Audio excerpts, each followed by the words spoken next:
Mr. Hammond, I think we're back in business.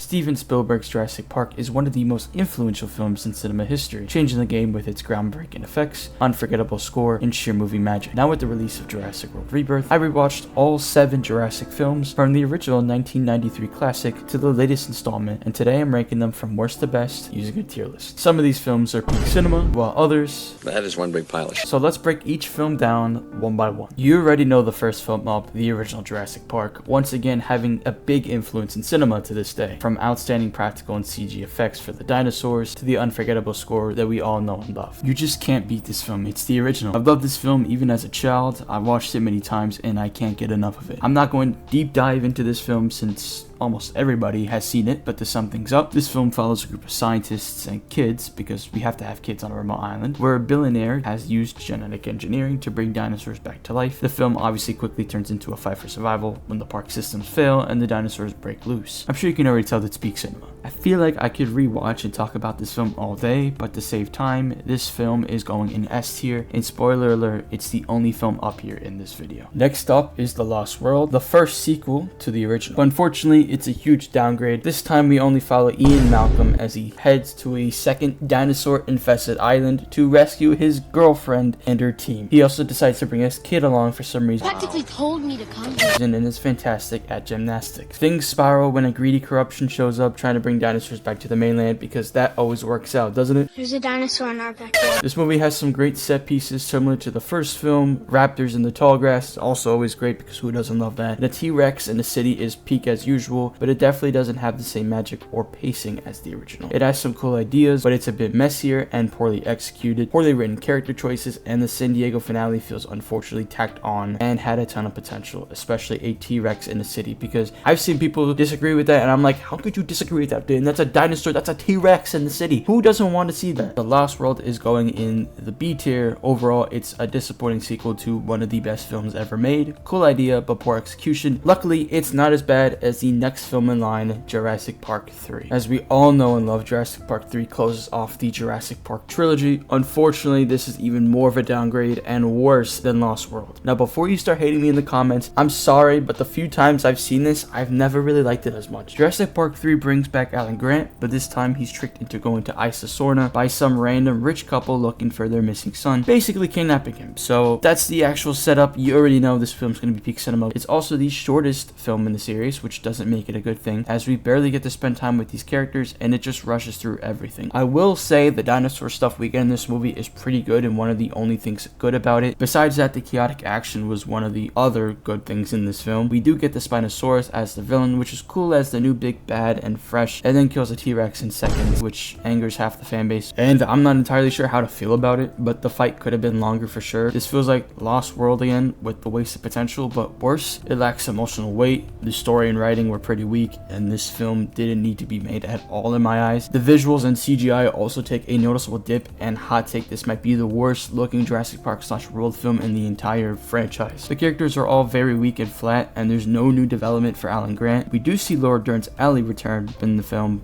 just for her to not be together with Alan, which is even more absurd. It's truly sad because this film had a lot of potential, but it continues to get more disappointing and disappointing on rewatch. This film doesn't feel like a proper closure to the trilogy at all. Jurassic Park 3 is going in C tier. It's not the worst thing I've seen, but it's easily the weakest of the so-called trilogy. To start off the new trilogy, we now go into Jurassic World, the long-awaited return to the island, by giving us a fully functional theme park. This is the second time I've seen this film, and on both watches, I've had a fun time. Of course, I love being back at the park. The callbacks, the score, and the visuals are all great as always, and Chris Pratt training raptors? Yeah, alright, we already know. Peak cinema right there. Seeing updated dinosaurs and even a hybrid dinosaur being the Indominus Rex was so cool. The CGI was impressive and I love the action going into this film, although I do see complaints on how it's full of action and CG effects, and it has less wonder and practical effects, whereas the original film had more of that wonder, and it was mostly, if not all, practical. Chris Pratt was great as Owen, and the same can be said for Bryce Dallas Howard's Ellie, but the rest of the characters either feel generic or underdeveloped in my opinion. Owen and Claire did give off some mini Alan and Ellie vibes, which I loved, but besides that, not much to care for. Overall, it's a lot of fun, and it's going in B tier. Also, a 3.1 average rating on Letterboxd is insane.